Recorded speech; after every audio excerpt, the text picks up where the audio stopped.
जो बीत गया सो बीत गया। यदि हमसे कोई गलत कार्य हो गया है तो सिर्फ उसी की चिंता में नहीं उलझना चाहिए, बल्कि उसकी वर्तमान को सुधार कर अपने भविष्य को संवारना चाहिए। दुनिया की कोई भी चीज कितनी ही कीमती क्यों ना हो, पर भगवान ने आपको जो नींद, शांति और इनसे भी ज्यादा जो जीवन दिया है, उससे ज्यादा कीमती कोई और चीज नहीं। अच्छा वक्त उसी का होता है जो किसी का बुरा नहीं सोचते, और ऐसे व्यक्तियों की समस्त प्रकृति भी मदद करती है। अनुभव कहता है कि लोगों को इस बात से कोई मतलब नहीं कि आप खुश हैं, उन्हें बस फर्क इस बात से पड़ता है कि आप उन्हें खुश रखते हैं या नहीं। सिर्फ दिखाने के लिए अच्छा मत बनो। परमात्मा तुम्हें बाहर से नहीं बल्कि अंदर से जानता है। अगर आप बहुत बुरे वक्त से गुजर रहे हैं तो चलते रहिए, रुकिए मत। एक दिन बुरा वक्त जरूर गुजर जाएगा। एक बार राधा ने श्री कृष्ण से पूछा, प्यार का असली मतलब क्या है? तो कृष्णा ने हंसकर कहा, राधे, जहाँ मतलब होता है वहाँ प्यार कहाँ होता है।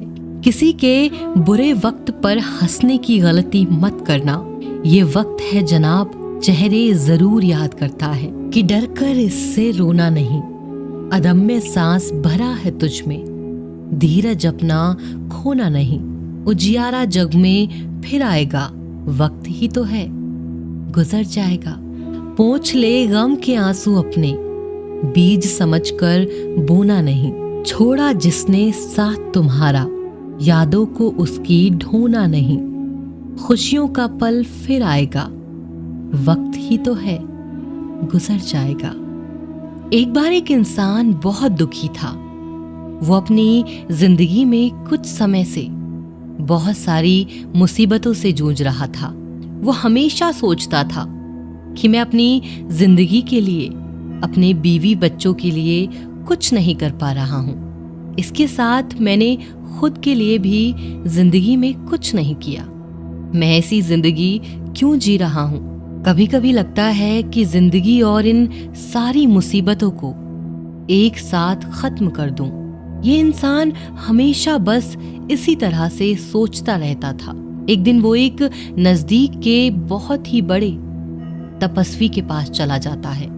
वो घने जंगल में बैठे तपस्वी को अपनी सारी हकीकत बता देता है और कहता है, तपस्वी जी, आप तो इतनी साधना करते हो, अपनी तपस्या से आप इस वास्तविक जिंदगी के हर एक हिस्से से वाकिफ हो। क्या आप मुझे मेरे बुरे वक्त से निकालने का कुछ रास्ता बता सकते हो? मैं 2 वक्त की रोटी कमाने के लिए और एक छोटा सा संसार चलाने के लिए भी नाकामयाब हूँ। मैंने ज्यादा पढ़ाई लिखाई भी नहीं की। मैं एक साधारण सा इंसान हूँ। मुझे कुछ भी करके इस बुरे वक्त से बाहर निकलना है।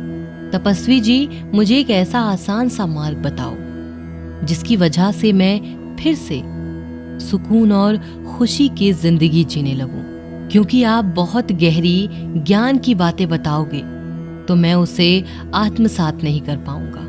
तपस्वी कहते हैं कि ठीक है, मैं तुम्हें एक काम बताऊंगा। वो काम तुम्हें 7 दिन तक करना होगा। सामने वाली नदी के उस पार एक छोटा सा मंदिर है, लेकिन उस मंदिर के अगल बगल के पेड़ पर बहुत सारे पक्षियों के घोंसले हैं। वो पक्षी बहुत किलबिलाहट करते हैं, जिसकी वजह से इस वन की शांति नष्ट हो जाती है। तुम उस पक्षियों के घोंसलों को लगातार 7 दिन तक तोड़ते रहो। हाँ, लेकिन एक बात तुम्हें जरूर याद रखनी पड़ेगी। जब भी तुम इन पक्षियों का घर तोड़ोगे तब उनमें से कोई भी पक्षी मरना नहीं चाहिए। तपस्वी जी के कहने का मतलब इस इंसान को समझ में नहीं आया, लेकिन वो वहां से तपस्वी जी द्वारा बताया हुआ काम करने के लिए निकल पड़ा। इस इंसान को बिल्कुल समझ नहीं आ रहा था कि आखिर में इतने बड़े तपस्वी जी ने उनको इन सारे पक्षियों का घर तुड़वाने का पाप का काम उसके हाथ में कैसे दे दिया। जब ये इंसान नदी के उस पार पहुंचता है तब बहुत ही प्रसन्न वातावरण में उसे पक्षियों के बहुत सारे घोंसले दिखाई देते हैं। वो इन सारे पक्षियों को देखकर सोचता है, अरे ये पक्षी तो कितने सारे मेहनत के साथ कण कण इकट्ठा करके अपना घोंसला बना रहे हैं, अपने परिवार को चला रहे हैं, और मैं इनका घर तोड़ने जा रहा हूं। लेकिन फिर भी उसने तपस्वी जी की बात याद करके इन सारे घोंसलों को तोड़ना शुरू कर दिया। देखते देखते ही सारे पक्षी घबरा गए और अगल बगल में दूसरे पेड़ पर जा बैठे और सुरक्षित जगह ढूंढने के लिए किलबिलाहट करने लगे। देखते देखते पक्षियों का बड़ा घोंसला टूट गया। ये इंसान उन सारे घोंसलों को छोड़कर अपने घर लौटने निकला। इस इंसान का मन बहुत दुखी था। वो बहुत उदास नजर आ रहा था। रात में लेटे लेटे वो सोचने लगा कि मैंने तो इन पक्षियों का घोंसला तोड़ दिया, आज इनका पूरा घर टूट गया। जो काम तपस्वी जी ने बताया था वो काम तो मैं पूरा कर चुका हूं, पर अभी वापस जाने से क्या फायदा होगा। दूसरे दिन सुबह इंसान फिर से एक बार इन पक्षियों के घोंसले तोड़ने के लिए नदी पार करके चला गया। उसने देखा तो वहां इन पक्षियों ने फिर से कण कण कर इकट्ठा करके अपने घोंसले बनाने की शुरुआत की। ये दृश्य देखकर उस इंसान के मन में आया, अरे मैंने तो कल इन पक्षियों का घोंसला तोड़ दिया और आज ये फिर से छोटी छोटी चीजें इकट्ठा करके अपना घर बनाने में लगे हैं। ये तो कितने मूर्ख हैं। और ये देखकर उसको थोड़ा बहुत हंसने को हुआ, लेकिन फिर भी वो तपस्वी जी की बात याद करके उन पक्षियों का घोंसला तोड़ने लगा। देखते देखते फिर सारे पक्षी पहले जैसे अपनी जान बचाने के लिए इधर उधर उड़ने लगे। और फिर इस मनुष्य ने लौटने से पहले इन पक्षियों के टूटे हुए घोंसलों पर ठंडा पानी डाल दिया, जो ये पक्षी फिर से एक बार ये घोंसला ना बना पाए। वो फिर से अपने घर लौट गया और रात में बिस्तर में लेटे लेटे सोचने लगा, तपस्वी जी के कहने पर तो मैंने इन पक्षियों का घर दोबारा तोड़ दिया, पर ये तो गलत काम है। क्या सच में ये तपस्वी जी ही हैं? या फिर ये कोई गलत इंसान है जिसे सिद्धि ना प्राप्त हुई हो और मुझे बेवकूफ बना रहा हो? जाने दो, मैं पहले उनके द्वारा बताया हुआ काम पूरा करता हूँ और ये सब बाद में देखता हूँ। सब कुछ बाद में पता चल जाएगा। तीसरे दिन सुबह सुबह ये इंसान उठकर नदी पार करके उन पक्षियों के घोंसले की ओर चला और देखता है वहां पर तो उस इंसान को कोई घोंसला नजर ही नहीं आ रहा, ना पक्षी नजर आते। वो सोचता कि अभी तो ये पक्षी यहाँ से चले गए, तो अभी तो मेरे पास इस जगह आने का क्या फायदा।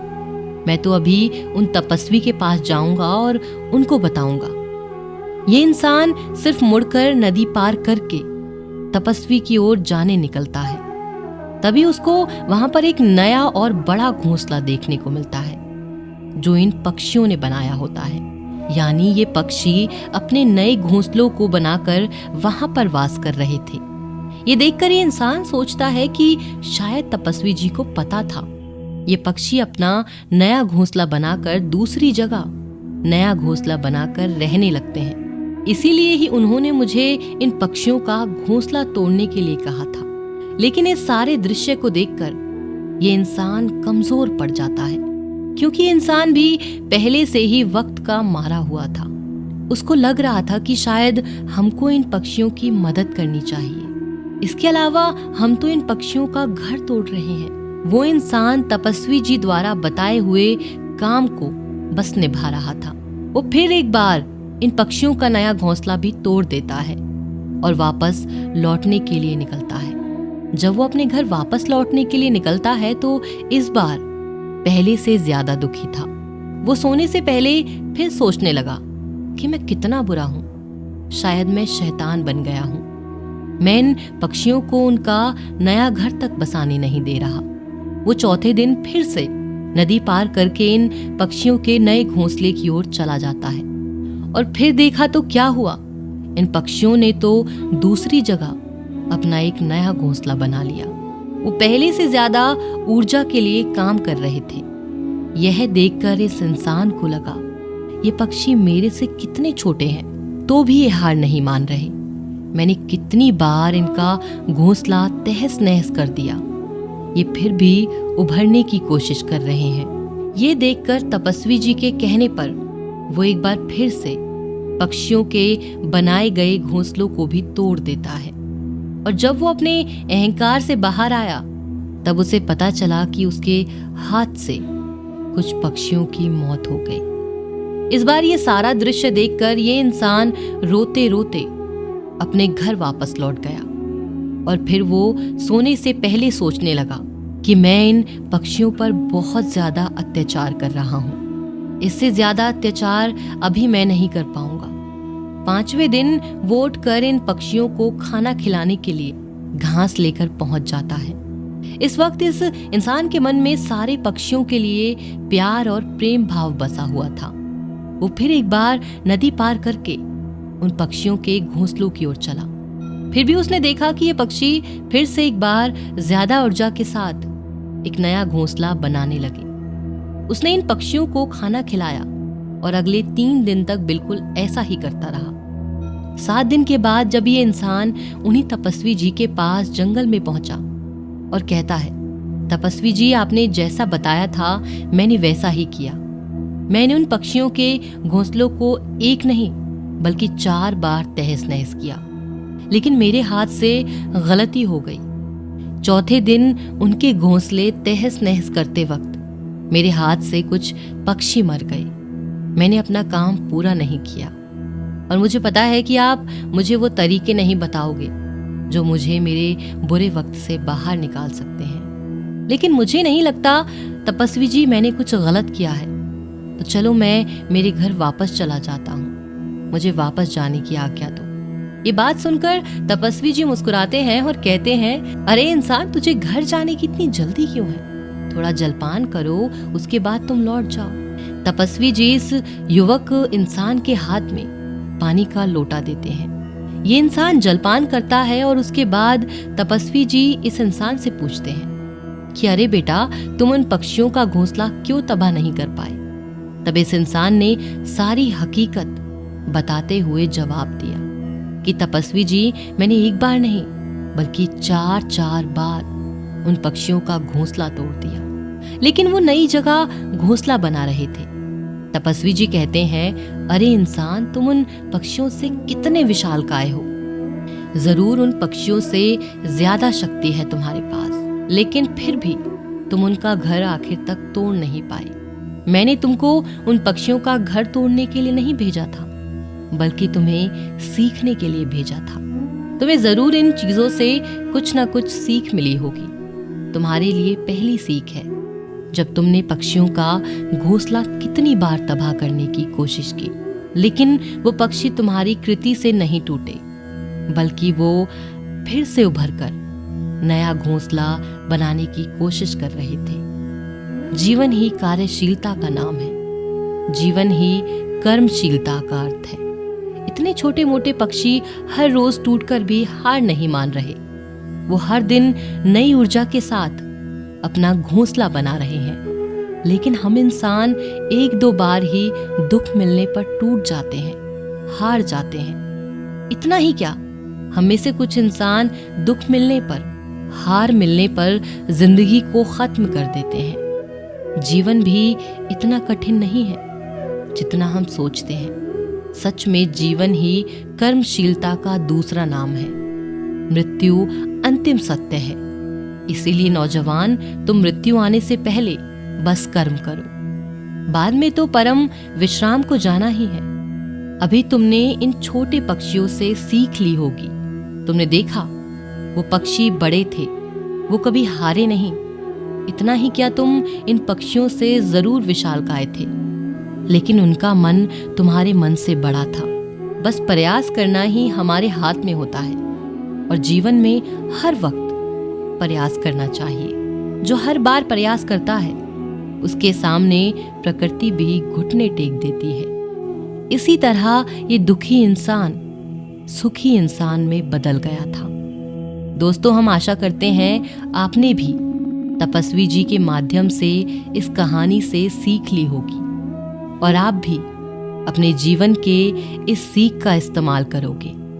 हम आशा करते हैं कि आपको ये कहानी पसंद आई होगी।